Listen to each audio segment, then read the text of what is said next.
She arrived the way Monaco teaches you to arrive. Quietly, completely, with the kind of certainty that fills a space without asking permission. The Aston Martin Valkyrie beneath her was doing everything a car producing 1,014 horsepower from a naturally aspirated V12 designed in collaboration with Red Bull Racing is supposed to do at low speed through Casino Square, which is to say it was doing very little visibly and everything sonically. The exhaust note at idle in an enclosed urban space is the kind of sound that makes people stop mid-sentence and turn around before they understand why they turn around.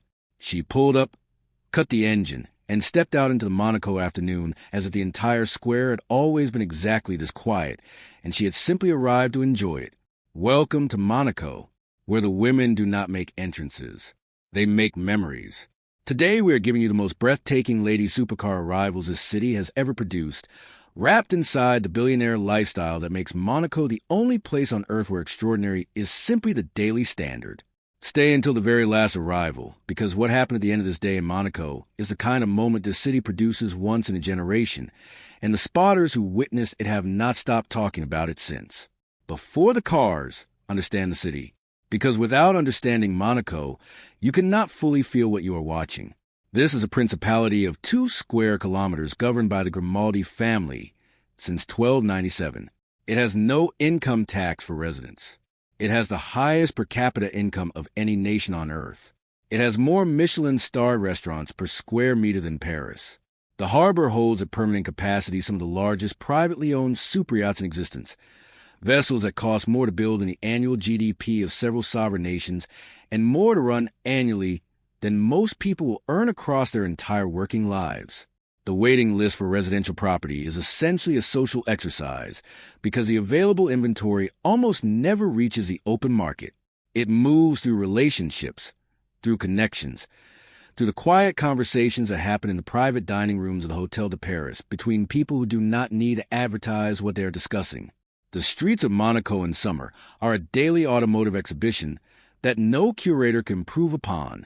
But the arrivals that stop even this city, the moments that cut through the background noise of Ferraris and Bentleys and make the most jaded spotters reach for their cameras with genuine urgency, are the ones where the car and the driver create something together that neither could produce alone. Today, we had several of those moments, and they all involved women who arrived not to be watched, but simply because this is where they live and this is how they live, and the watching is incidental to all of it. The morning began on Avenue Princess Grace when McLaren sent a GTR, a car that McLaren built explicitly for track use, and then made street legal through a process that required significant regulatory creativity, came around the corner at the kind of pace that suggested its driver had assessed the road ahead with the precision of someone who has spent serious time on circuits and treats public roads as the more relaxed version of the same activity. The Senna GTR produces 825 horsepower. It has aerodynamic downforce figures that belong in a racing car conversation rather than a road car one. The aggressive bodywork, the massive rear wing, the dramatic front splitter, the air management channels running across every surface, is not aesthetic. It is functional. Every element exists because removing it would cost lap time. The fact that it also looks like nothing else on the road is a consequence of the engineering rather than a goal of the design team. She brought it through morning traffic with the casual precision of someone who has driven considerably more demanding machinery in considerably more demanding environments and finds Monaco's roads a pleasant change of pace.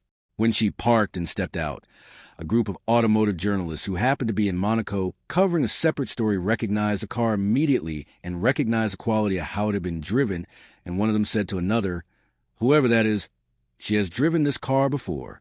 Properly, she had. She had taken delivery at the McLaren Technology Center and gone directly to a circuit in southern Spain for 3 days before the car ever touched a public road. Midday brought the arrival that shifted the atmosphere from spectacular to genuinely historic. A Gordon Murray Automotive T.50 came through Casino Square, and the reaction from the serious spotters, the people who have been covering Monaco long enough that they have seen virtually everything and express enthusiasm carefully, was immediate and unguarded. The T.50 is Gordon Murray's life work.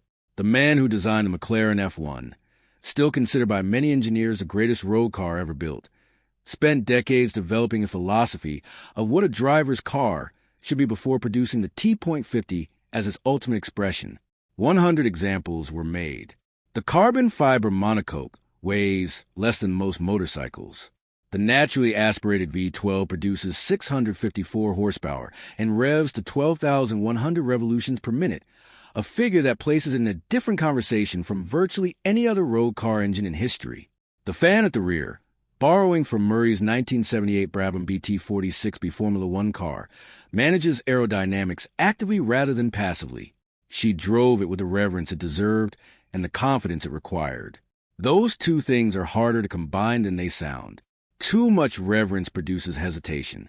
A twin-turbocharged V8 producing 1,817 horsepower.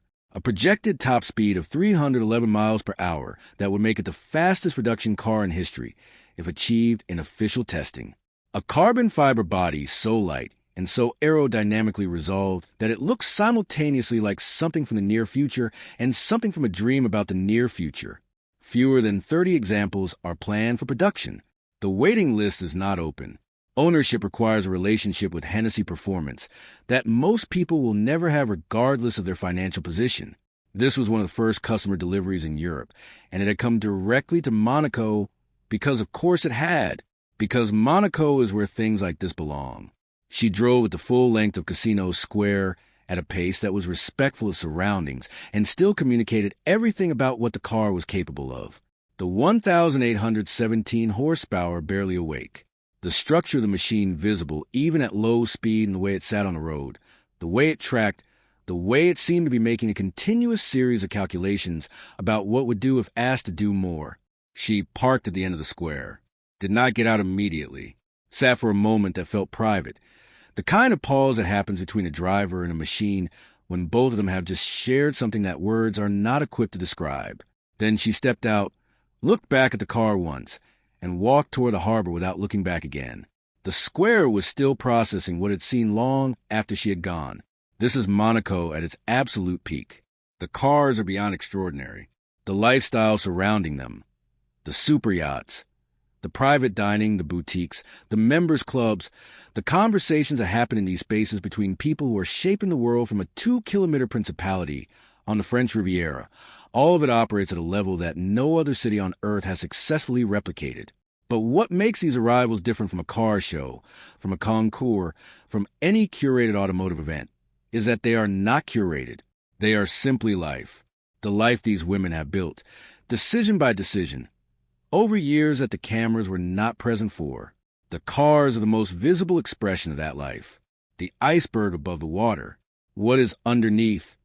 The intelligence, the discipline, the vision, the absolute refusal to accept a smaller version of what was possible is the story that the cars tell without being asked. Subscribe right now and hit every notification because next week we're going deeper into Monaco than we have ever gone, inside the private members' clubs, the invitation-only dinners, and the spaces where the real conversations of the city happen away from every camera that has ever tried to find them. Drop a comment below and tell us which arrival today hit you the hardest. The Aston Martin Valkyrie, the Gordon Murray T.50, the Koenigsegg Agera, or that Hennessy Venom F5 at Golden Hour, making the square forget everything it had seen before it. We will see you in the next one.